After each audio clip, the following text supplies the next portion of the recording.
Welcome to Cbfu from the shop. This is the week of December 24th, 2014. This is the Christmas Eve edition of Cbfu from the shop. Yes. So what do you got to start with? I'm going to start with Avengers XMen Axis. This is the last part.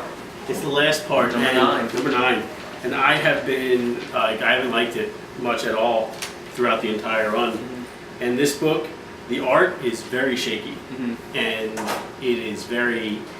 I mean, it's a mixed match of artists, but other than that, I can't really complain too much about it. It's the most solid issue that this series has seen. Mm-hmm. I mean, there's great moments with Apocalypse that I really liked when I felt like he was given the short end of the stick. I mean, it makes the most sense. If this was the Remender that was writing the whole event, mm-hmm. the whole event would have been better. But I mean, it wasn't. But I liked it. I liked it a lot. What do you think? I thought it was okay. It was better than some issues. Yeah. There was still, in the end, I'm left with like, well.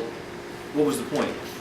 Well, I don't want to spoil it, but yeah. I mean, there's definitely some changes. Some people are inverted, some people are not. Yeah, some characters. But in the end, it's like the whole as the crossover as a whole. It's like, it wasn't a bad issue. No, to end on. No. I mean, again, I liked it a lot. I thought, what's it called? There's a good saber-tooth moment. Mm-hmm. I'm not sure if fans of Havoc will be happy. No, they won't. I can almost promise you they won't. I'm not sure if Jared will be happy either. Because that says a lot, you know. That moment, you got to read the book. Yeah, I didn't completely understand that moment. I'll tell you. Yeah. I'll tell you later. Okay, he'll explain it to me. Yeah, I'll explain you with the words. But no, I mean, it does leave some characters in a very different position, which is what these events are supposed to do. It's still not going to matter much. I don't think Secret War's coming.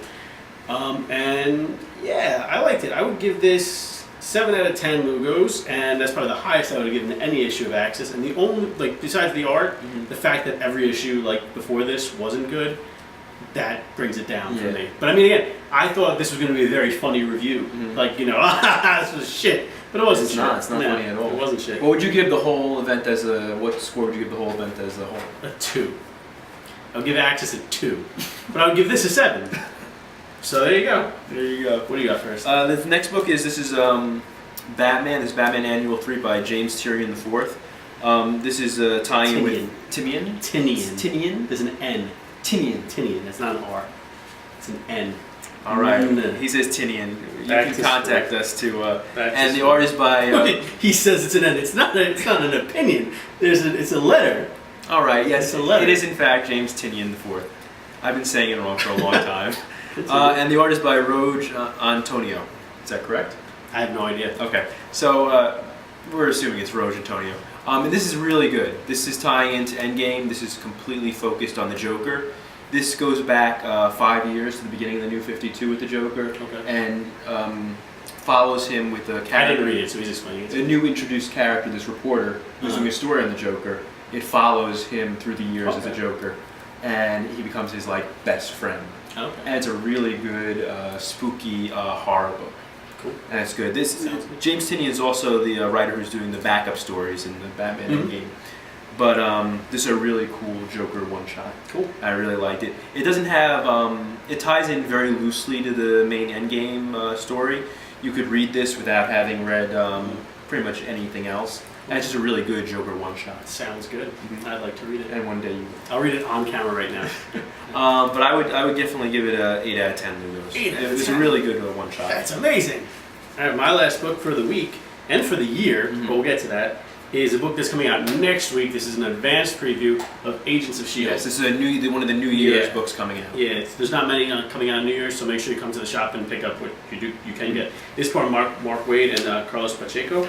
And I am a fan of the Agents of S.H.I.E.L.D. show, so there's stuff to like about it if you are a fan of the Agents of S.H.I.E.L.D. show.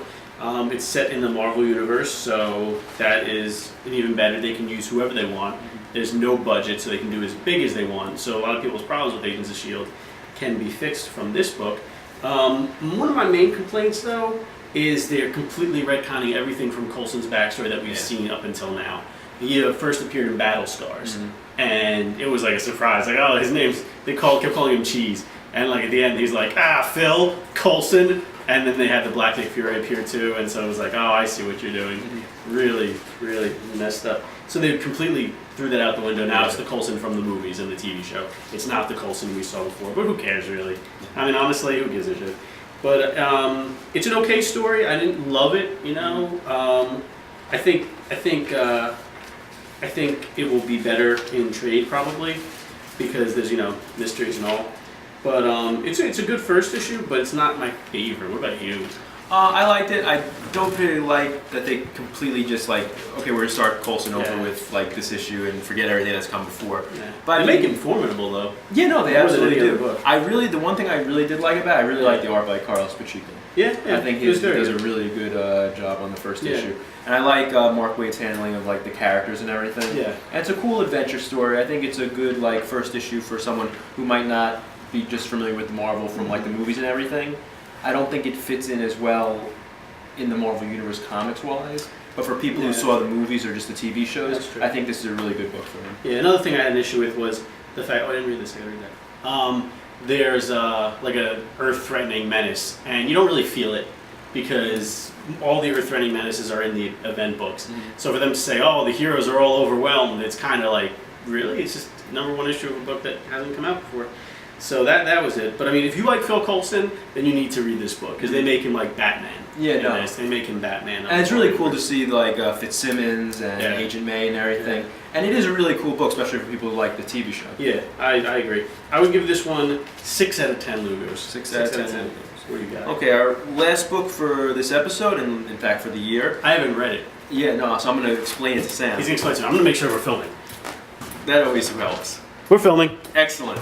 That's good news. I worry about that sometimes. This is They're Not Like Us #1 from Image Comics. This is by Eric Stevenson. Did the story, and Simon Gainey did the art. And I had no idea what this book was about upon receiving. I never heard of it before. I didn't know what it was about. And it turns out it's about a group of people with like psychic powers, similar to like the X-Men. Mm-hmm. And this one girl who's overwhelmed by her psychic powers and hearing voice and everything is about to kill herself. Okay. And she is saved by another group and introduced to this group of all kinds of powered individuals.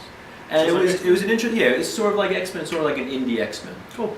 And I had no idea what it was, and it definitely, the first issue definitely like drew me in to see what happens next. Cool. It's a little wordy, but it was good. I enjoyed it. Sold me. What would you give it? I would give it 7 out of 10 Lugos. 7 out of 10 Lugos. That's it for Cbfu from the shop for 2014. We'll see you in 2015. Yeah, this was our first year doing the show. Mm-hmm. We had a great time. Thanks to Mike Manifest Mike from Manifest Comics, for letting us do this every week in and week out. And thank everyone who starred on the show. Carlos, Jose, Tony, Jared. Was Jared the main guy, but I've been filling in for Jared when he's absentee. Doing stuff with the hottest website on it. Yeah. Thanks for watching. We don't know. And we have our second part of our Christmas special is tomorrow night. Yep. It is our Christmas Eve special. Then on Monday we have a third part, which is both a holiday and New Year's special. Mm-hmm. And that's it for the year for Cbfu. Yep. We'll be back in 2015 with bigger and better things, hopefully. Or not. I don't know. I can't read the future. But you never know. Yeah, thanks for watching. Have a good New Year.